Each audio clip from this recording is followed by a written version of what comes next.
Hi Taurus, this is Jav. Welcome po sa ating channel. By the way Taurus, this is timeless reading. Gamitin ang reading na ito bilang gabay lamang. Kung naka-resonate kayo, comment down. Tandaan Taurus, ito ay general reading po. Kunin nyo lang po kung ano ang naka-resonate sa'yo. This is for you Taurus.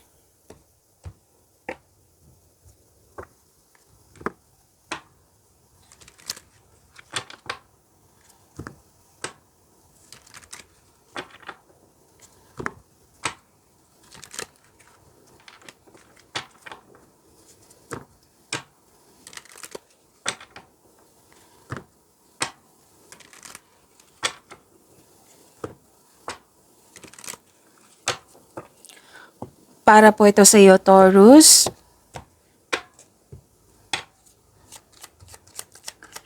Maraming salamat po sa inyong patuloy na suporta, sa mga nag-donate, sa mga hindi nag-skip ng ads.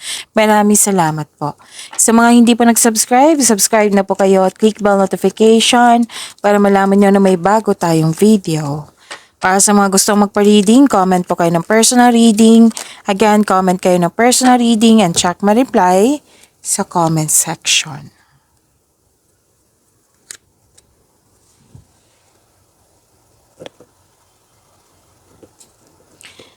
Okay, Taurus, may nakita ako ditong togetherness, celebration, special event, public event, reunion, meeting, new beginning, bagong simula sa trabaho, sa relasyon,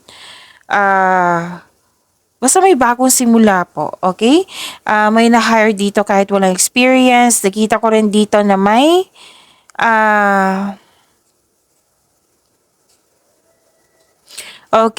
may humingi ng attention sa iyo. Oo, may concern kasi immature na tao. May humingi ng attention sa iyo, isang bata or ito yung inner child mo. And may nakita ko ditong loss of connection, loss of things, or loss of opportunity. Pwedeng nag-alala ka or nalungkot ka sa nangyari. So, pwedeng nangyari na yan sa nakaraan na bitbit mo hanggang ngayon. Oo. So, sana'y ma-overcome niyo po ito. Pwedeng mangyari din ngayon na sana'y ma-overcome niyo po. Lumabas agad. Baka nag-overthink kayo. Or excited. This is about your energy, Taurus.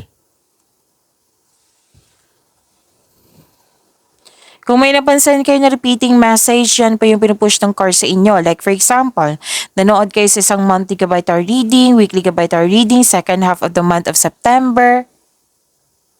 At may napansin kayo na repeating message. Yan po yung pinupush ng card sa inyo na kailangan nyo. Pasensya na po naputol yung video, butat nakita ko, so saan na tayo.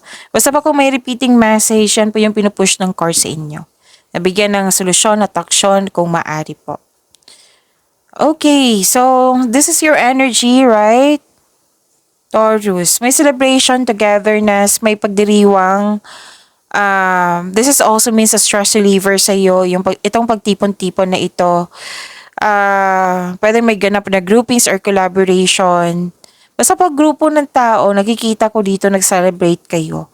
Bonding, togetherness, meeting, reunion, which is sinabi ko kanina dito na lumabas sa inyong tarot card dito.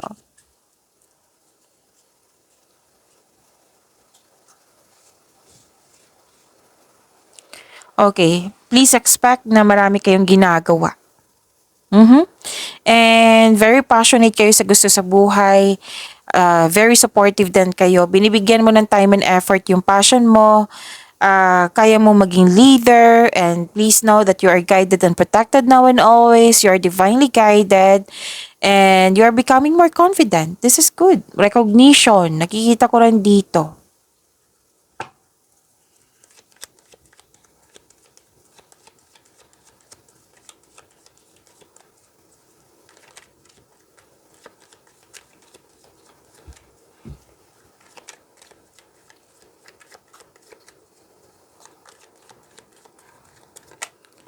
This is about your career and money, Taurus.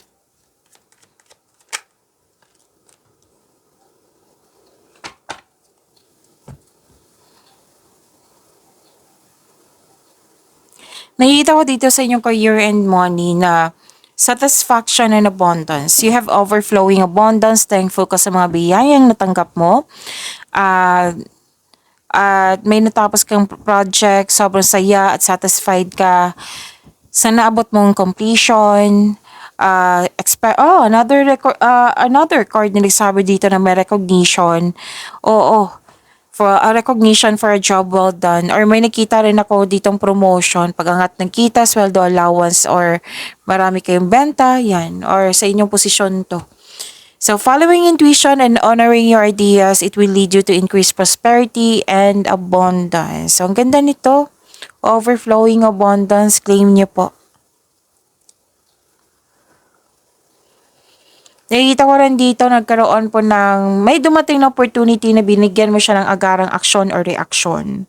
Tapos, makinig kayo sa inyong intuition kasi magagabay ito patungo sa pagtaas ng kita mo or patungo sa tagumpay po.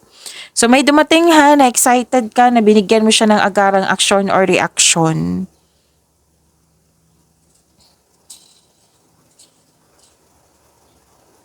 May parating na job opportunity or pwedeng business partnership to. So, grab mo na ang opportunity na ito kasi may nakita kong financial growth. Basta planuhin na mabuti at sipagan sa araw-araw po. Okay, pwede nagkaroon kayo ng deal, commitment, agreement, promises. Basta nagkasundo kayong dalawa. Gawa po daw kayo ng konkretong plano. Sabi ng yung core, tapos umiwas po daw kayo sa toxicity. Kung pwede po.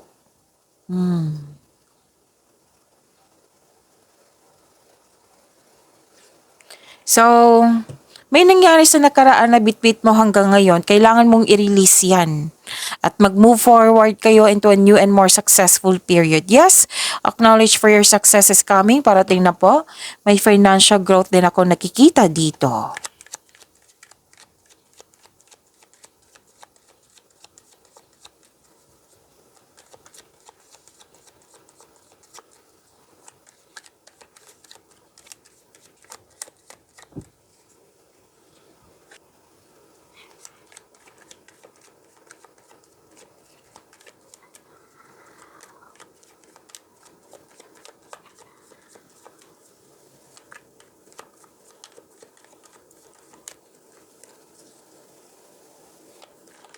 Love life, self-love partnership, and romantic Taurus.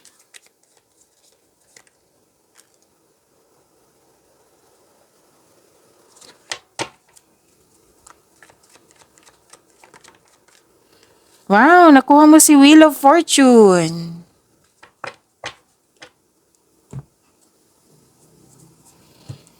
Okay, this is gift from the universe. The divine is offering you a new love. Yes, may parating na bagong pag-ibig po, which can arrive in many forms. Pwedeng self-love ito, pwedeng bagong kaibigan, bagong kasamahan, bagong relasyon, or nagkasundo na kayo sa isang tao na matagal na kayong hindi nagkasundo. Pwede.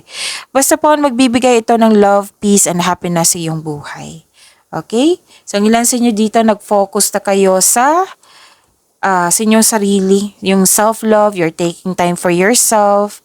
Yes.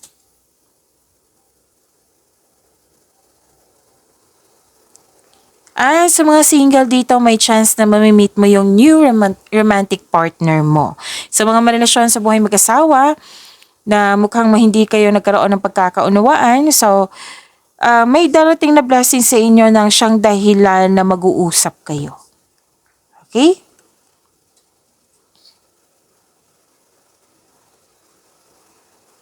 Okay. Parati itong lumalabas sa inyo, Taurus. Pansin ko na may dating malapit sa iyo na nagkaroon kayo ng loss of connection na babalik mo siya sa iyo na para mag reconnect, okay? Pero balak pa ito eh. Pwedeng ikaw to or pwedeng siya. Pero then may ganap na transformation like anong tawag nito? Hiwalayan or di kaya cool off or space. Kasi space is a sign of respect sa inyong sarili. Sa kanya, sa inyong connection.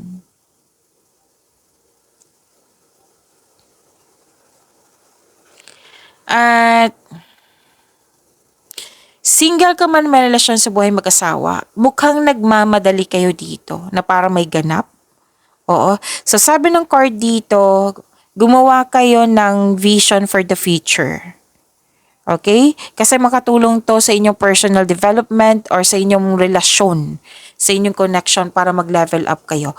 Pag-imanin niyo po yung blessings na binigay sa inyo. Taurus, see you tomorrow. Maraming salamat po.